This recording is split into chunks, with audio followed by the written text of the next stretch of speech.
Welcome friend, good morning.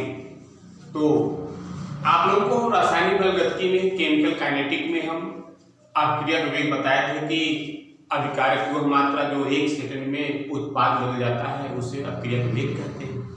और ये भी बताया था कि अभिक्रिया के वेग को प्रभावित करने वाले कारक, अरे भाई सांद्रता का प्रभाव। जब सांद्रता बढ़ाते हैं तो अणुओं में प्रभावित टक्करों की संख्या बढ़ जाती है, जिससे अभिक्रिया वेग बढ़ता है ना। माने हम कह सकते हैं कि अभिक्रिया का वेग जो होता है वह सांद्रता पर भी निर्भर करता है। तो उसी संबंधित आइए बेटा एक नया नियम लेकर बेटा कि वेग नियम क्या है। वेग नियम, रेट लॉ, इसी पे संबंधित बेटा माने आइए समझते हैं कैसे है क्या। जैसे ये रिएक्ट है, ये प्रोडक्ट है ना। तो रिएक्ट है और क्या है, प्रोडक्ट है। तो बताए हैं वेग equal to minus D active mass R बटे आर डी टी। तो इसी को तो वेग कहते हैं, यही तो अभिक्रिया का वेग है। ये है अभिक्रिया का वेग। अब देखिए तो minus D active mass R बटे डी टी है ना। ये क्या है, अभिक्रिया वेग है। और ये क्या है चिन्ह है बेटा, समानुपाती का है ना, इसी को समानुपाती करते हैं। और ये है बेटा एक्टिव मास आर माने शक्ति द्रव्यमान को मोलर सांद्रता भी कहते हैं। ये है अभिकारक की सांद्रता। तो यहाँ पर नियम क्या बना बेटा, यहाँ लिखते हैं स्थिर ताप पर। अब देखिए नियम बन गया बेटा, क्या है वेग नियम। स्थिर ताप पर किसी भी अभिक्रिया के वेग का मान अभिकारक के मोलर सांद्रता के समानुपाती होता है, इसी को वेग नियम कहते हैं। देखते हैं बेटा इस नियम के अनुसार, अरे यार कभी कभी एक नंबर में आता है, इस नियम के अनुसार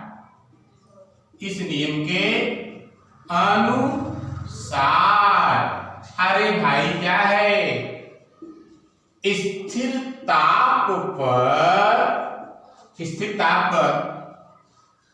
अभिक्रिया के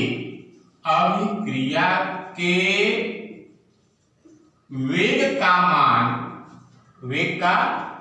अरे भाई अपने वेग का मान अभिकारक के मोलर है ना, मोलर सांद्रता के समानुपाती होता है। इसका मान ये हुआ, यदि अभिकारक की सांद्रता बढ़ेगी तो अभिक्रिया वेग बढ़ेगा, और यदि अभिकारक की सांद्रता कम होगी तो अभिक्रिया वेग घटेगा।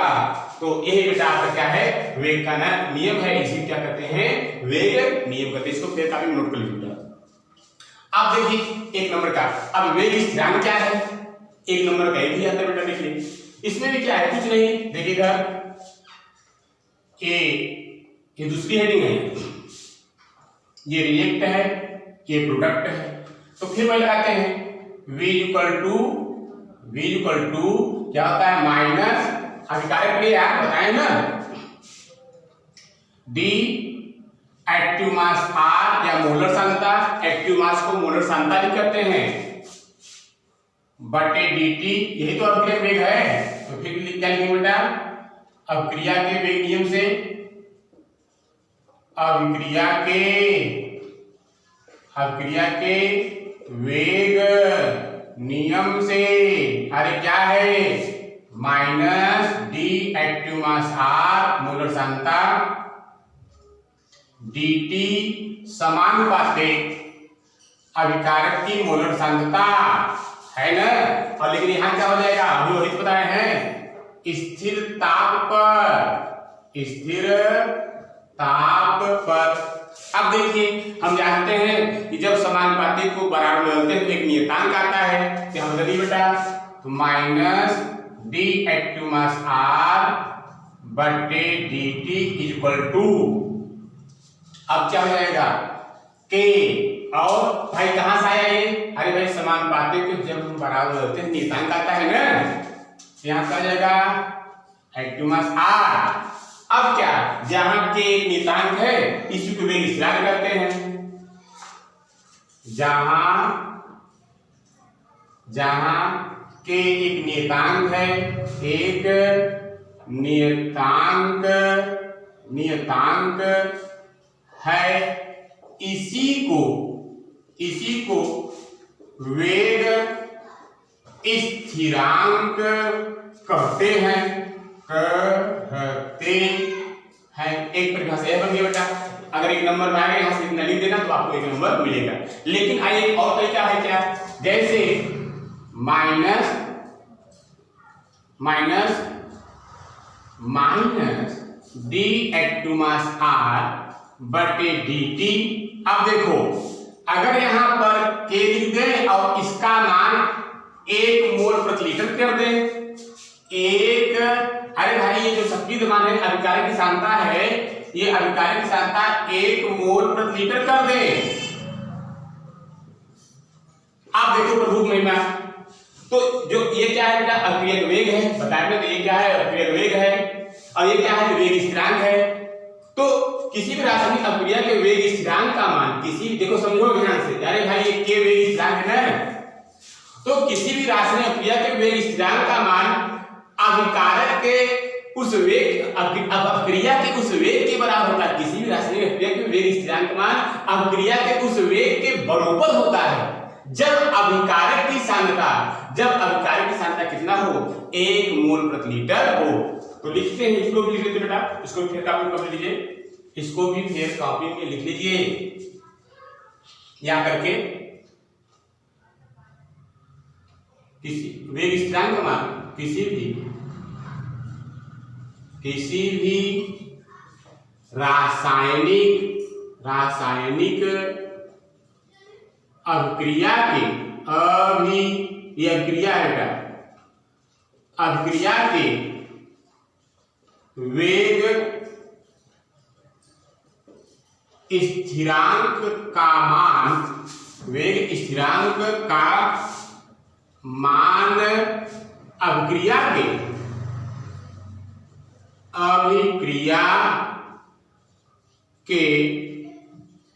उस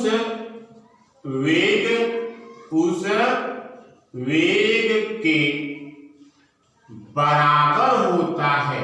बराबर होता है।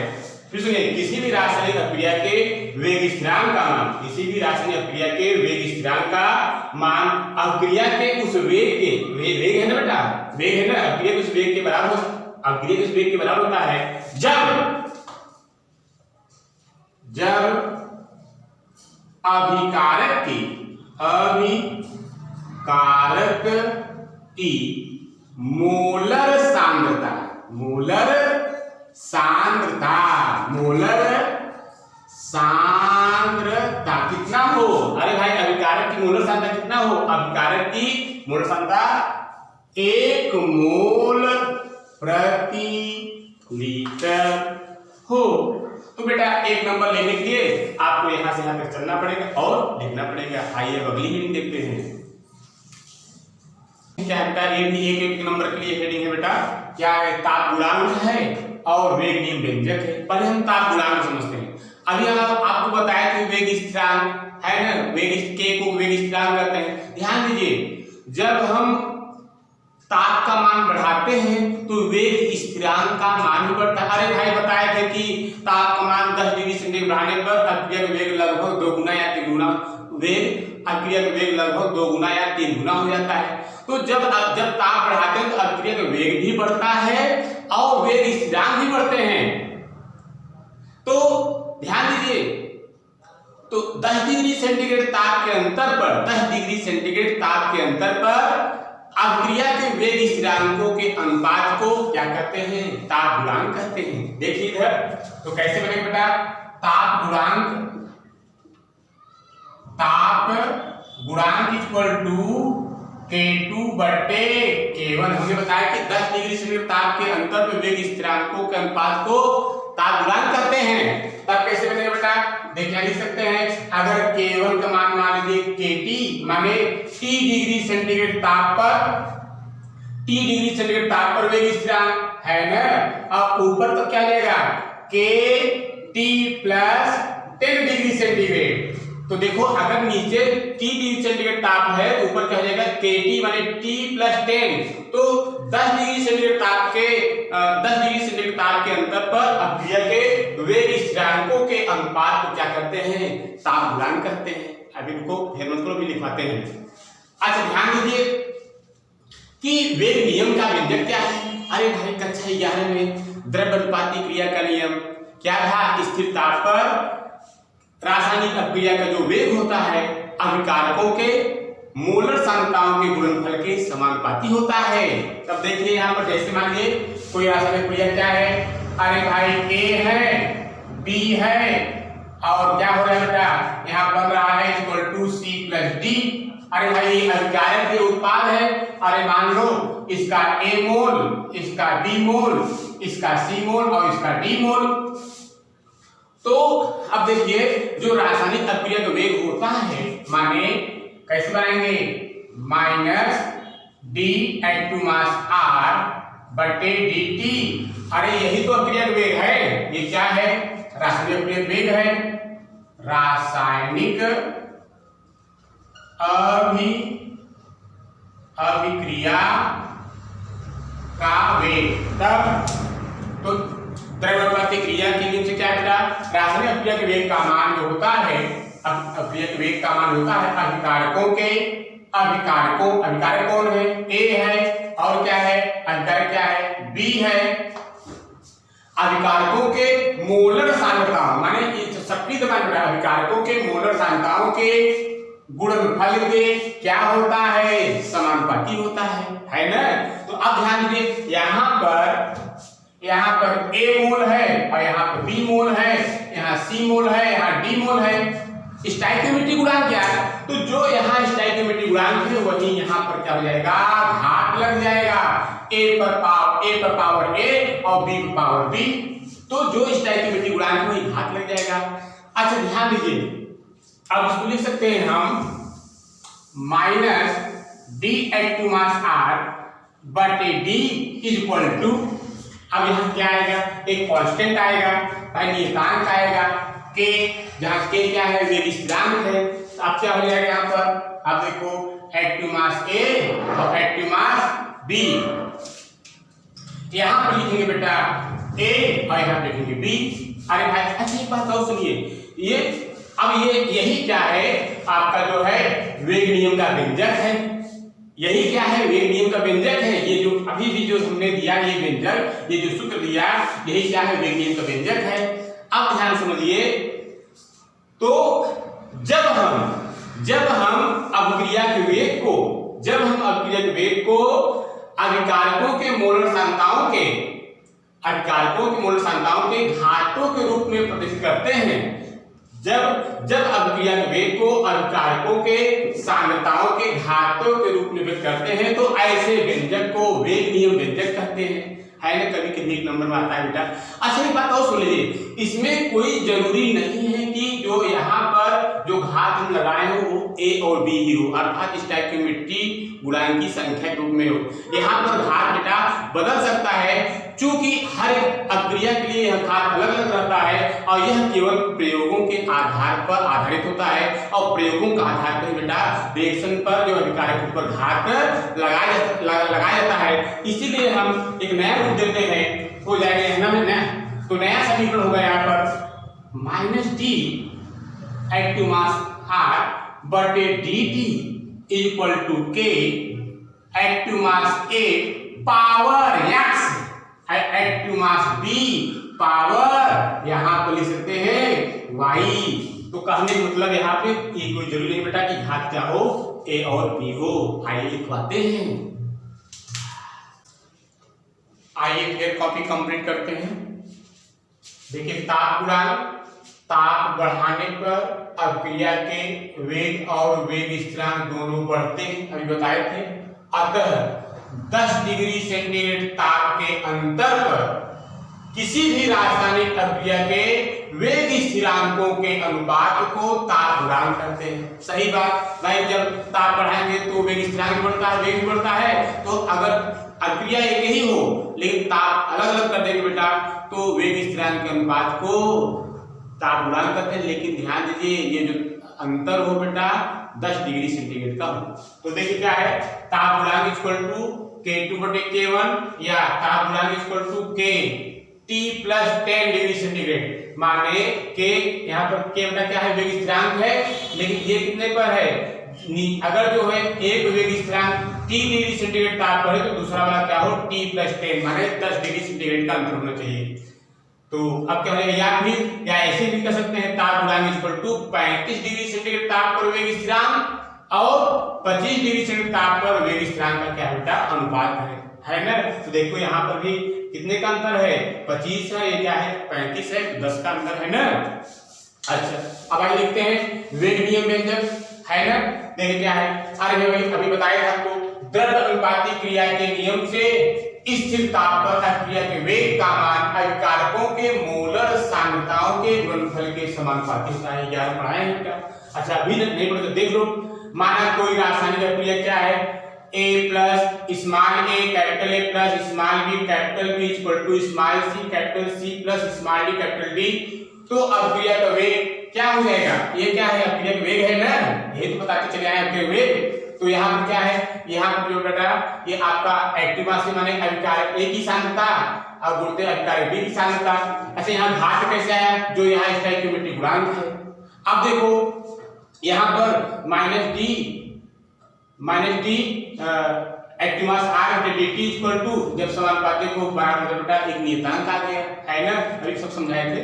तो active mass a power a गुणते active mass b power b। Active mass माने बेटा यहाँ पे कह सकते हैं कि यह अभिकारक A की मोलर सांद्रता, A की मोलर सांद्रता, और ये क्या है अभिकारक B की मोलर सांद्रता है ना।